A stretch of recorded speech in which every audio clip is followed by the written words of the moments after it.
Welcome বন্ধুরা, নতুন upper primary TET নিয়ে একটি গুরুত্বপূর্ণ আপডেট আপনাদের সাথে শেয়ার করার জন্য আজকের ভিডিওটি। অবশ্যই ভিডিওটি স্কিপ না করে প্রথম থেকে শেষ পর্যন্ত দেখুন, দিলে পুরো বিষয়টি জানতে পারবেন। ইতিমধ্যেই আমরা জানি যে প্রায় 9 বছর কিন্তু কেটে গেছে, নতুন যে আপার প্রাইমারি টেট সেটা কিন্তু হয়নি। এখন যে নতুন টেটের নিয়োগটা হচ্ছে সেটা কিন্তু 2016 সালের টেটের নিয়োগ হচ্ছে, সেটা আমরা প্রত্যেকে জানি। তো গতকালই কিন্তু কলকাতা হাইকোর্টে নতুন যে এসএলএসটির আপার প্রাইমারি টেট সেই নিয়েই কিন্তু একটি মামলার শুনানি হয়েছে। তাতে কি বলা হয়েছে সেই নিয়ে আজকে বিস্তারিত আলোচনা করব। অবশ্যই আপনারা ভিডিওটি স্কিপ না করে প্রথম থেকে শেষ পর্যন্ত দেখুন, দিলে কিন্তু পুরো বিষয়টি আপনারা বিস্তারিতভাবে জানতে পারবেন। এই মামলাটি 24 সালের সেপ্টেম্বর মাসে কিন্তু কেস ফাইল করা হয়। পিটিশনারদের যিনি আইনজীবী ছিলেন তিনি এই মামলাটিতে বলেন 2016 সালের যে আপার প্রাইমারি সেই আপার প্রাইমারি নিয়ে কোনো রকমের তিনি কথা বলছেন না। তিনি কিন্তু কথা বলছেন নতুন আপার প্রাইমারির যে টেট পরীক্ষা সেই টেট পরীক্ষা নিয়ে।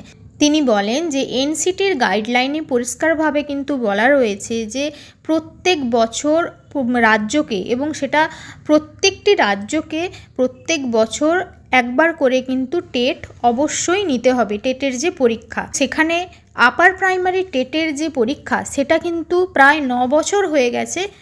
সেই গাইডলাইনকে কিন্তু উপেক্ষা করে এখনও পর্যন্ত নতুন কোনো টেট নেওয়া হয়নি, এবং এই টেট পরীক্ষায় বসার জন্য বহু কোয়ালিফাইড যে প্রার্থী তারা কিন্তু রয়েছে, তাদের যথেষ্ট রকমের কোয়ালিফিকেশান রয়েছে এই টেটের পরীক্ষা বা এক্সামে বসার জন্য।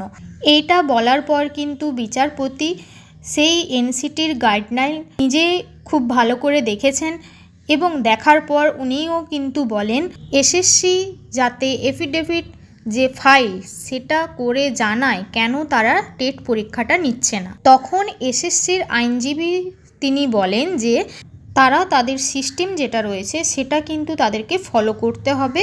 গাইডলাইনের কথাটাকেই আবার কিন্তু বিচারপতি উল্লেখ করে বলেন যে এনসিটির গাইডলাইনে পরিষ্কারভাবে বলা রয়েছে প্রত্যেক বছর কিন্তু রাজ্যকে টেট যে পরীক্ষাটা সেটা প্রত্যেক বছরই কিন্তু নিতে হবে।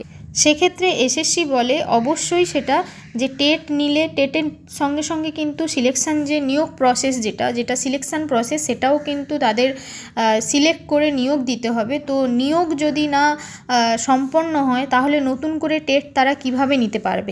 এসএসসি এটাও বলে যে 2016 সালের যে টেট আপার প্রাইমারি টেট যে পরীক্ষাটা নেওয়া হয়েছিল তার যে সিলেকশান প্রসেস বা নিয়োগ প্রক্রিয়া সেটা কিন্তু এখনও পর্যন্ত সম্পন্ন হয়নি।